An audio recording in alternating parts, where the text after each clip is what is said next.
नमस्ते हजुरहरूलाई स्वागत छ नेपाल जब भ्याकेन्सी युट्युब च्यानलमा। आजको यस भिडियोमा गणपति लघु वित्त वित्तीय संस्था लिमिटेडमा खुलेको भ्याकेन्सीको बारेमा जानकारी दिन गइरहेको छु।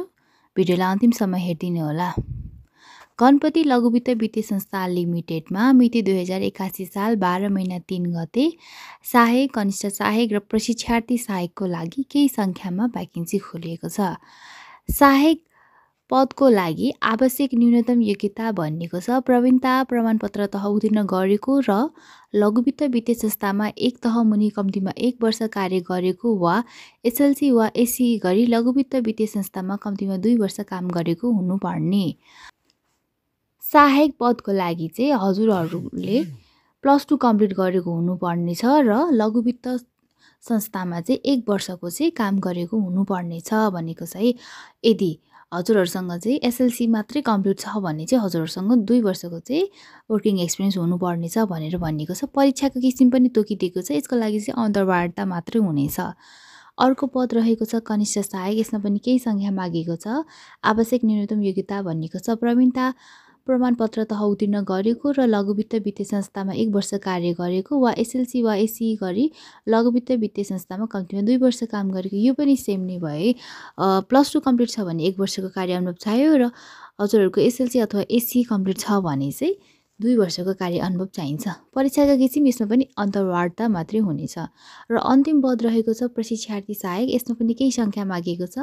आवश्यक न्यूनतम योग्यता भनिएको छ एसएलसी वा एससी पास गरेको हुनुपर्ने छ। कम्प्युटर सम्बन्धी ज्ञान भएको तथा ग्रामीण क्षेत्रमा गई कार्य गर्न इच्छुक भनिएको छ है।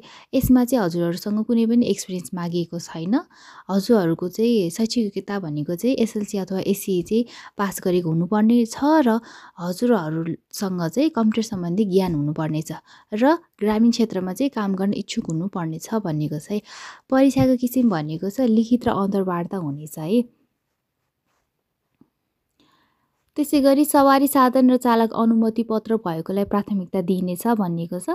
18 वर्ष पुरा भई 35 वर्ष ननागेको हुनुपर्ने छ है। फर्म भर्नको लागि चाहिँ हजुर 18 वर्ष पुरा हुनुपर्ने छ र 35 वर्ष ननागेको हुनुपर्ने छ भने महिलाको हकमा चाहिँ थप 5 वर्ष भन्नाले चाहिँ 40 वर्ष ननागेको हुनुपर्ने छ।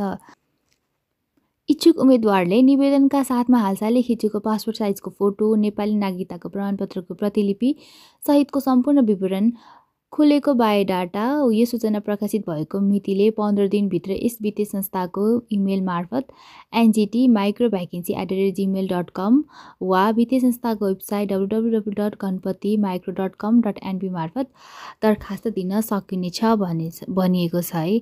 हजुरहरूले चाहिँ अब वेबसाइटमै गएर त्यहाँ फर्म राखिदिएको छ, त्यही फर्म भरेर अप्लाई गर्दा पनि भयो। अथवा चाहिँ हजुरहरूले चाहिँ मेल मार्फत गर्न चाहनुहुन्छ भने चाहिँ हजुरहरूको फोटो चाहियो होइन, नागरिकताको फोटोकपी अनि हजुरहरूको बायोडाटा सिभी भयो है। यो सबै डकुमेन्टहरू चाहिँ हजुरहरूले अनि निवेदन पनि भयो है।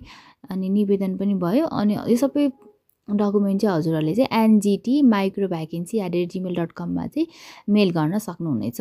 हजुरले मेल पनि गर्न सक्नुहुनेछ अथवा गणपति माइक्रो फाइनेन्सको वेबसाइटमा गएर त्यहाँ एउटा फर्म छ होइन, त्यो फर्म चाहिँ हजुरहरूले चाहिँ फिलअप गरेर चाहिँ अप्लाई गर्न सक्नुहुनेछ है। यसरी चाहिँ हजुरहरूले अब आफूलाई मिल्ने पदमा अप्लाई गर्न सक्नुहुनेछ। र हजुरहरूसँग कुनै पनि एक्सपिरियन्स छैन भने पनि हजुरहरूले चाहिँ यो प्रशिक्षार्थी सहायकको लागि चाहिँ आवेदन दिन सक्नुहुनेछ है त। अनि हजुरहरूलाई मेरो भिडियो कस्तो लाग्यो? भिडियो मन परेमा लाइक, कमेन्ट, सेयर र च्यानललाई सब्सक्राइब गर्न नभुल्नुहोला। हजुरहरूलाई केही प्रब्लम भयो भने हजुरहरूले मलाई कमेन्ट गर्नुहोला, म अवश्य रिप्लाई दिने नै छु।